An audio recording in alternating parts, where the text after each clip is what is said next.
그러니까 얘네들이 기본적으로 이 교육할 수 있는, 교육 가능성이 있는데, 기본적으로 얘네들 교육 가능성이 보니까 신화 같은 것도 있고, 얘네들한테 신도 있고, 이야기도 있어. 걔네들 신에 대한 이야기도 있고, 얘네들 되게 복잡한 믿음에서부터 온 거야. 이런 거죠.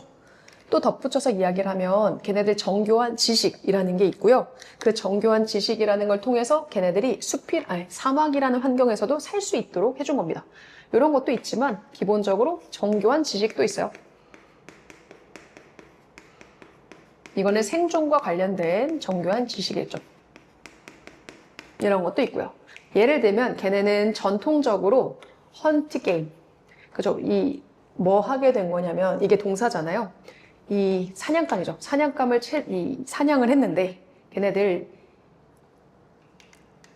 화살을 가지고 서고, 이 화살 같은 경우 우리가 출현했던 독을 사용해서거든.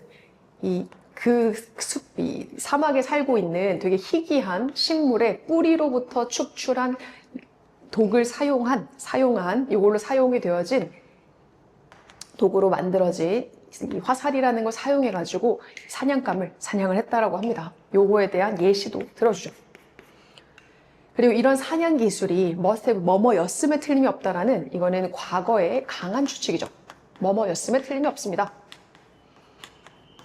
이것은 당연히 어려웠음에 틀림이 없죠. 뭐 하기에 개개인들이 발명하기에는 어려웠을 거라고요. 한 명이 발명하진 않았을 거라고.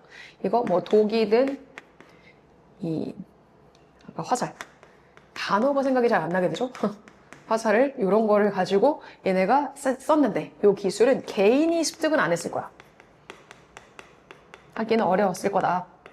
집단이 필요했을 거다 얘기할 거거든요. 이거는 기분 뭐뭐라는 점에서라는 거죠. 기분이 PP 형태로 혼자 쓰이게 되면 독립분사구문이라고 해서 우리들한테는 굳어진 표현, considering 같은 겁니다. 이런 거를 고려해 본다면요. 이런 거예요. 그것이 지식을 사용하는 거고요. 그 지식이라고 하는 것은 경험으로부터 우리가 학습했던 것을 도저를 야기할 수 있는 그런 지식을 사용했다는 점에서 이런 걸 고려해 본다면 개개인이 발명한 것은 아닐 겁니다. 라고 이야기합니다. 그죠? 이 지식을 사용하는 거고 걔네들은 문제 제기가 되는 거야. 무엇으로부터? 경험으로부터 학습했던 것에 문제 제기를 한 지식으로부터 우리가 그거를 사용했다는 거죠. 개개인이 습득을 한 거는 아닙니다. 얘가 문제 제기를 해서 지식이라는 것으로 되어져서 이걸 사용한 거죠. 뭐 그렇다라는 걸로 이야기하는 거네요. 그죠? 개인 개발이 아니다. 이렇게 얘기를 합니다.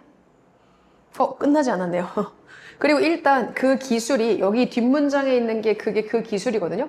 그래서 이것이 만약에 요 앞에 있는 it was invented 되겠죠? 그 기술이 발명이 되어지고, 그런데 원래는 이제 그 문제에 대해서 도전을 제기했고 그리고 개인이 만든 게 아니야. 그러면 그 기술이 만들어지고 나면 그것은 뭐 하기 쉬우냐면 기술을 전달하기 쉬워요. 어디에서? 세대마다. 그죠? 전수되어서 내려온 겁니다. 지식이라는 게 되어져서 이제 세대로 전달이 되어졌다. 이런 개념이라고 보시면 되죠. 그러니까 한 시대에서 끝난 게 아니라 또 한 명이 가지고 있었던 게 아니고 계속 전달이 되어졌던 지식 같은 개념, 교육 같은 개념, 이렇게 보시면 될 것 같고요. 그래서 이 글의 키워드는 교육할 수 있는 능력, 그렇게 보시면 좋을 것 같습니다. 소재 보시면 아시겠지만 얘네들의 부족의 문화입니다. 문화는 어때? 전 세계랑 비슷한 문화가 있어. 교육을 할 수 있어. 그 교육이라는 건 지금처럼 뭐 신화 같은 것도 있을 수 있지만 생존 관련된 두 가지를 할 수 있었다. 이런 거죠. 이런 거야. 복잡한 믿음 체계도 가지고 있었어. 플러스 뭐도 있었어. 자신들의 정교, 살아갈 수 있는데 필요한 지식도 있었어. 근데 그 지식 혼자 습득한 게 아니라 걔네가 지금 경험으로부터 배웠던 거를 얻은 게 있으면 그거를 계속 문제 제기하면서 지식이 생겨나고 그걸 사용했고 그리고 그걸 세대마다 전수했다라고 보시면 된다. 그게 교육인 거죠. 그죠? 자, 테스트 1-13번 이어서 다시 한번 촬영을 해볼게요. 지금 이제 제목에서도 보여지지만 이데올로기와 처벌 모형과의 관련성에 대해서 이제 이 글은 실어질 거라고 생각을 합니다. 단어들이 좀 어렵습니다. 우리가 일상적으로 쓰는 단어들이 아니기 때문에 얘는 어휘 잘 보시면서 기본적으로 익숙하게 익히시고 내용 같은 것만 좀 숙지를 하시면 좋지 않을까 얘네는 요거에 따르면 여기까지가 이제 디펜딩 온에 걸리거든요. 역사적 시대, 철학적 맥락, 그 다음에 뭐 이 범죄학에 있어서 유행에 관련된 이론 같은 것들이 나타나다 보니까 이런 거에 따라서 그죠? 시대적 배경, 시대, 정치, 그리고 그죠? 역사, 범죄학에 있어서 트렌드한 이론의 주변 이런 것들로 인해서 처벌이라는 것이요, 다양한 처벌이라는 것이 발생이 되고요. 그리고 얘네들이 지배적으로 됩니다. 그렇게 막 독점적인 끼까지는 아니지만 여기에는 여기 다른 이 처벌과 관련되어진 여러 다양한 분야의 철학적인 것들 얘네가 주어로 생략되어져서 데이아가 생략된 분사구문입니다. 얘네들이 그렇게 독점적인 끼까지는 아니지만 지배적으로 됩니다. 이게 발생이 되고 지배하고 있는 것들, 그러니까 처벌의 다양한 형태들이 발생이 되어져서 지배를 하고 있었다. 이렇게 보여지죠? 이건 일형식 동사이기 때문에 ing를 쓰고 있습니다. 자, 예를 들어 설명해요. 이게 무슨 말인지 모를까봐 예를 들어서 1950년대에서 60년대 초 이 정도에는요. 어때요? 갱생 관련 철학이라는 게 지배를 하고 있죠. 갱생 철학. 처벌 철학이니까 이거는 처벌과 관련된 철학일 겁니다. 더 보수적인 게 1980년대. 1980년대는 좀 더 보수적이었고요. 보수적 시대였기 때문에 얘네는 무엇을 복원시켜야 다시 태어난 거거든요. 지금처럼 퍼니티브 모형, 그러니까 우리가 정당한 응징 처벌, 정당성에 관련된 정당한 응징 처벌이라는 것이 부활하게 됩니다. 그런 상황이죠. 자, 그런데 1960년대 동안에 지금처럼 뭔가 갱생을 했다라는 거, 리트리뷰션 갱생이거든요. 갱생이라는 게 그렇게 버려지지 않았습니다. 1960년 갱생하죠. 갱생이라는 어쨌든 갱생이라는 것이 버려지지 않았고, 그리고 보다시피 리해빌리테이션, 갱생이라는 것이 부재하지도 않았습니다. 1980년대. 1960년대라고 해서 갱생 철학이 유행하긴 했지만 이렇다고 해서 응징이라는 게, 처벌이라는 게 없는 것도 아니었고요. 처벌이 없지도 않았고 1980년대라 하더라도 지금처럼 갱생이 없는 상황도 아니었습니다. 이렇게 얘기하는 거죠. 각자의 모습들이 걸쳐져 있었습니다. 라고 그러나라고 얘기를 하고 있습니다. 제가 못 찾았던 단어인데 응징이라는 뜻이 처벌, 퍼니시먼트 똑같은 거죠. 얘는 여기에 부정어가 문장의 앞에 있었기 때문에 얘가 부정어로 이렇게 쓰여져서 부정어가 앞에 있었기 때문에 주어 동사가 도치되어진 형태로 쓰여져 있습니다. 부재하지 않았습니다. 어쨌든 이 처벌 철학의 주된 관심은 뭐를 보여주고 있냐면 그때 당시에 지배하고 있는, 그죠? 그때 당시에 지배하고 있는 그에 합당한 이념이라는 것을 반영해주고 있었다. 여기서 이제 주된 처벌의 주된 관심은 이념이었습니다. 이데올로기. 처벌의 주된 관심은 이념이었다. 이렇게 이걸 반영해주는 거죠. 이념을 반영해주는 거였다. 이렇게 쓰고 있어요. 자, 보시면 이거 보시면 아시겠지만 이건 지배적인, 그때 당시 지배하고 있는 교정된, 수정되어진 이념 뭐 이런 겁니다. 근데 지배하고 있는 수정 이념, 이거 중요하지 않아요. 지배적인 이념, 이념을 반영해주고 있었다 이렇게 생각하시면 되죠. 그래서 이념이라던가 걔네들의 보다시피 그 건설적인 철학이라는 것이 시간에 따라 바뀌겠죠. 그죠? 이념도 바뀌고 어쨌든 그때 당시에 구성적인 철학들도 변화가 시작하게 되잖아요.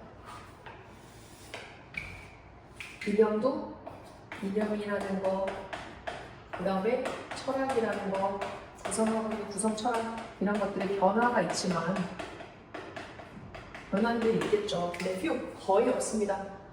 거의 완전히 버려지진 않았고요. 절대 되게 가볍게 얇게 이 속여지는 오래된 생각들이 그 다음에 새로운 현실이라든가 대중적인 이해, 대중적인 수용 이런 거를 얻는 경우도 이런 것의 새로운 버전 이런 것들이 이제 여기 어쨌든 완전히 버려지는 경우가 없었습니다. 얘네들이 바뀐다 하더라도 완전히 버려지는 건 없었다.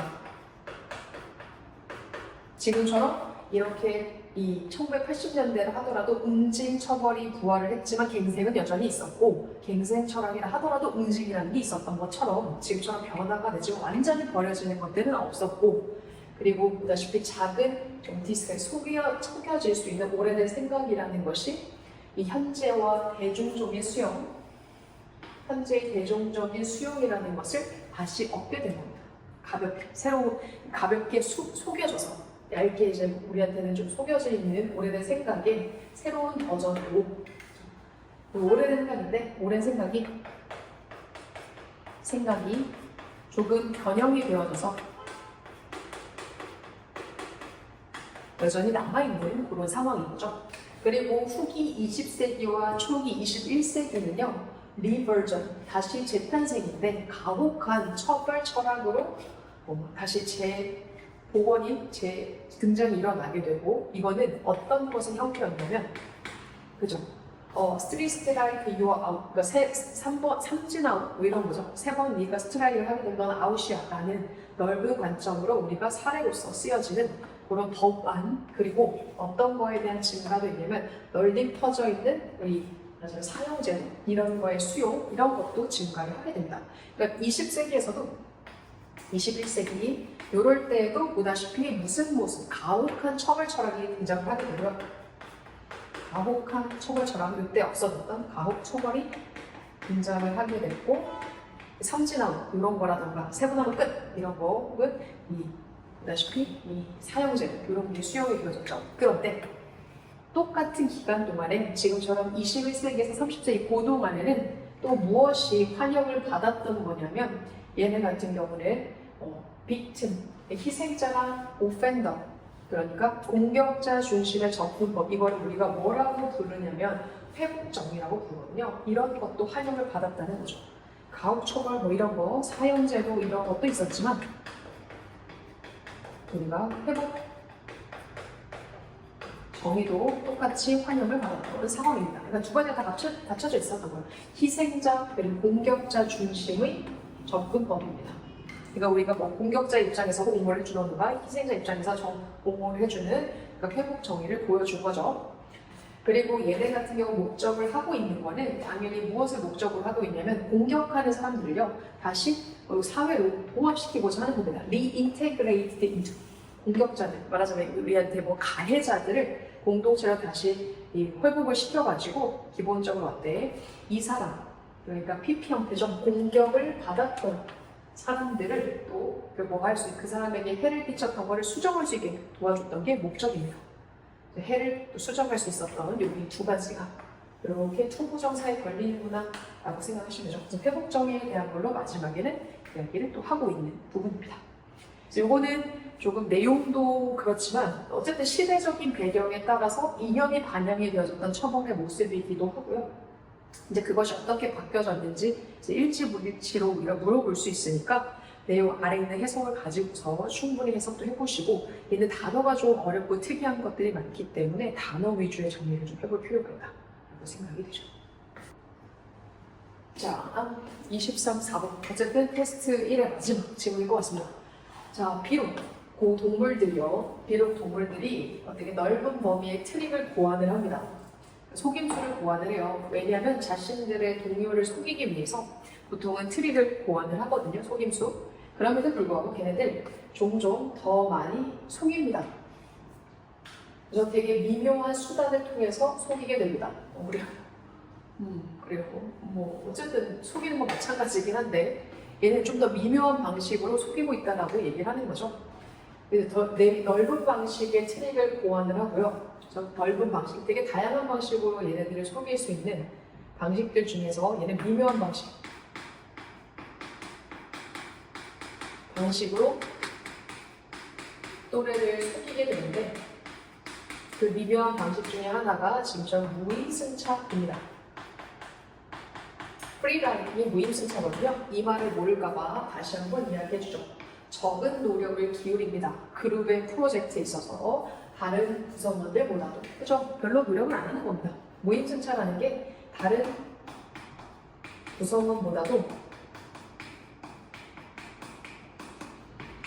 노력을 조금 적게 하는 상황이죠. 왜냐하면 그룹 속에 있기 때문에 굳이 노력을 하지 않아도 우리가 탈 수 있는, 예를 들면 우리 팀플 같은 거 생각해 보시면 팀플 할 때 친구들이 열심히 하는 친구들도 있지만 아닌 친구들도 있잖아요. 그거 생각해 보시면 될 것 같아요. 예를 들면 많은 어린 동물들은요, 걔네들의 부모님이 자기의 어린 형제 자매를 양육하는 걸 도와줍니다. 기르는 걸 도와주거든요. 헬프는 목적격 보어 자리, 동사 원형, 투부정사 가능이죠. 이런 행동은 뭐라고 예측이 되어지는 거냐면 발생이 되어지는데 3에서 8%의 세대 중에서 발생이 되어지는 행동입니다. 예측이 되어지는 행동입니다. 라고 우리한테 정해줍니다. 어퍼는 일형식이고요. 네, PP 형태 분사로 이 앞에 있는 행동을 설명해 줍니다. 이거에 대한 예시로 말하자면 이 형제 자매를 양육에 도움을 주는 거죠. 지금처럼 도움을 주는 것으로 어린, 그죠, 경험이 없는 세대 같은 경우는 목적격 보어, 얼라고 때문에 목적격 보어 자리에 투부 정단을 쓰죠. 중요한 생존적 기술을 배우게 되고요. 특히 걔네들 얘를 강조해주죠. 걔네들이 뭐 할 준비가 안 되어 있을 거냐면 걔네들이 자기네 스스로 자립할 수 있는 준비가, 혼자 살 수 있는 준비가 되어 있지 않을 때 특히 그렇습니다. 요거를 통해 가지고 얘네들 기본적으로 생존 기술을 습득합니다. 독립할 준비가 안 된 친구들한테는 생존 기술의 습득이 되는 거죠. 자, 이렇게 또 도움을 준다는 거, 또한 역시라는 연결사를 쓰고 있죠. 이렇게 형제 자매를 도와주는 거잖아요. 이것은 또 무슨 이점이 있냐면 걔네들의 적합성에 간접적으로 영향을 주거든요. 왜 그러냐면 걔네들이 공유를 해요. 평균적으로 자신들의 유전자의 반 정도를 누구랑 공유를 하게 되냐면 그 둥지에 살고 있는 새끼들 중에 그 어느 누구랑 어쨌든 형제 자매니까 반은 공유를 하고 있죠. 생존 기술도 습득을 하고 여기에 플러스 이 도움이 주는 장점에 대해 쓰고 있죠. 누구한테 지금 이 도움을 주는 어린 새들의 장점을 쓰고 있는데 생존 기술이 습득이 되고 그리고 걔네들의 적합성에 이점이 생깁니다. 적자 생존의 법칙으로부터 살아남을 수 있는 이점이 있는 거죠. 그런데 여기서도 마찬가지 그 반 정도 찬 거예요. half full glass입니다. 그러니까 반 정도 찬 물잔이 우리한테 반 정도 빈 것처럼 보여지는 것처럼 유전자가 주어고요. 얘 때문에 주어 동사 쓴 거잖아요. 그래서 유전자가 걔네들도 마찬가지, 걔네들도 또한 역시 공유를 하고 있는데 반 정도는 비어있고 얘가 반 정도가 공유되어지고 있는 것처럼 보입니다. 이게 물잔에 비유한 겁니다. 그래서 물잔에 반이 차져있고 반이 비어있는 것처럼 다 똑같은 유전자를 공유하고 있는 친구들 또한 그렇다라고 했던 거는 또한 그러하다라고 했던 건 유전자의 반을 공유를 하고 있고 반은 공유를 하고 있지 않다라고 보시면 되죠. 유전자도 또한 역시 그러합니다 라고 여기 얘가 주어진 동사 또한 역시 반 정도만 공유를 하고 있습니다 라고 이야기하는 거죠. 그래서 50%의 유전자는 유사하게 또한 보여질 수 있는데 50%의 유전자의 차이를 보여줄 수 있다. 그래서 같은 표현 이렇게 쓰여지고 있는 거예요. 자, 얘는 50%는 같고요. 50%는 다릅니다. 같고 다릅니다. 왜냐면 유전자가 다 같지는 않겠죠. 그래서 이렇기 때문에 여기에서는 충돌이 존재도 하고요. 협동도 존재를 하거든요. 누구와 누구 사이에 지금처럼 도와주는 애와 그 다음에 이 형제 자매 사이에 그렇습니다. 이렇게 같고 다른 것 때문에 충돌도 발생이 되기도 하고 협동이 발생이 되기도 한다. 그렇죠. 반은 같고 반은 다르니까. 자, 이러한 이유에서 도움을 주는 애들은 자신들의 완전한 노력을 걔네의 공동체의 번식적인 그 기업 가정, 엔터프라이즈, 기업이죠. 생산의 기업에 다 투자하진 않아요. 그러니까 도와주는 애들이 완전히 다 노력을 기울이진 않죠. 그거에 대한 예를 들어줄게. 이런 의미. 왜냐면 반은 똑같고 반은 다르니까. 이렇기 때문에 완전한 노력을 기울이진 않는다. 그 노력을 이렇게 도와주는 어린 새들이 하지는 않는 입장입니다. 그거에 대한 예를 들어주는 게 까마귀에 대한 이야기였죠. 그 캐리언 크라운이라고 해서 이 까마귀 예를 들면 얘네들 27%보다 많은 그 도와주는 애들이요. 뭐 하고 있는 거냐면 보시면 게으른 노동자들입니다. 얘네들은 게을러가지고요. 거의 노력을 안 합니다. 도와주는 자신들의 형제자매들을 기르는 쪽에 대한 노력에 덜 기여를 하게 돼요. 그거에 대한 까마귀에 대한 예를 들고요. 왜냐면 반은 똑같고 반은 안 같으니까. 그래서 완전히 노력을 안 하고 지금 보다시피 이제 27% 이상 정도는 어쨌든 간 노력을 좀 덜 합니다. 그죠? 자, 그렇지만 만약에 지배적인 브리더, 지배적 브리더가 이제 엄마죠. 엄마가 없어지게 되면 이런 게으른 애들. 왜냐면 엄마가 돌봐주고 있으니까 자기가 그렇게까지 노력을 안 한단 말이에요. 엄마가 도와주고 있는데 지배적인 브리더, 엄마라는 사람들이 없어지게 되면 이렇게 게을렀던 형제 자매들 또한 얘네 즉각적으로 걔네들의 노력을 그죠? 증가시키죠. 얘네들이 이제 아기들을 도와줘야겠다. 근데 요거 완전 노력에 대한 입장을 보여주는 게 무임승차 방식을 보여주는 게 지금 엄마가 있는 상태에서는 엄마가 있고 아기들 그러니까 도움을 주는 아이들이 있는 상태에서 얘네들의 27% 정도 이상은 27%는 퍼센트를 잘못 쓰고 있죠? 27% 조금 넘게는 노력을 별로 안 합니다. 근데 엄마가 없어지게 되면 얘네들이 이제 노력을 증가시키는 그런 상황입니다. 도와줄 사람이 없으니까 이제 동생들을 먹여 살리는 거죠. 명백하게 걔네들은요, 능숙해요. 아이들한테 음식을 제공하는 것에 걔네들이 해야 되는 상황에서 이 노력을 증가시킵니다. 그러니까 걔네들은요, 결코 게으르게 태어나지 않았습니다. 마이노미는 결코란 뜻이죠. 걔네들은 단순하게 걔네들의 의무를 피할 뿐입니다. 얘네들이 그것에 벗어날 수 있을 텐데요. 그러니까 엄마가 있는 상황, 지금처럼 어쩔 수 없는 게 아니라 지금 이제 엄마가 있어서 내가 완전히 노력을 기울이지 않아도 되는 상황에서는 무임승차, 그렇게 완벽하게 노력은 하지 않지만 엄마가 없는 상황에서는 뭐 자기가 완전한 노력을 하는 그런 상황이라고 보시면 되겠죠. 내용 이거는 가볍게 보시면 되고 뒤에 거 같은 경우도 앞에 거랑 붙여서 연결을 해보시면 될 것 같아요. 테스트 2에서 뵙겠습니다.